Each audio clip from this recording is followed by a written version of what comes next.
After a landlord in Hamilton executed his tenants and then barricaded himself in his house and had a shootout with the police, a landlord lobbyist claimed that he was driven to do so by the lack of a functioning tribunal. Landlords are basically saying that because the tribunal system doesn't work in the favor of landlords, that's why they're starting to murder their tenants. But hey, don't take my words for it. Why don't we read his tweet? Landlords taking matters into their own hands is not something I encourage, but this is what happens when we don't have a functioning tribunal. Taking matters into your own hands would be throwing all of their furniture out on the lawn and changing the locks, not killing them. And sure, he issued a public apology afterwards, but it's kind of hard to take him seriously after he basically advocated for the murder of tenants. And let's not mince our words here, that is essentially what he did.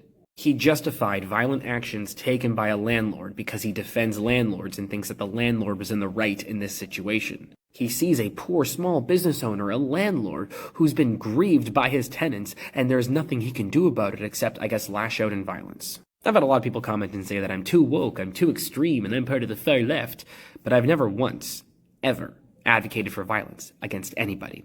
I discourage name-calling in my comments. I discourage any acts of violence, because that's what somebody who is a real activist does.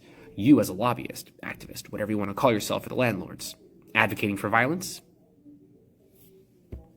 Like, how do you even get to the point where you think that it is justified to make those comments?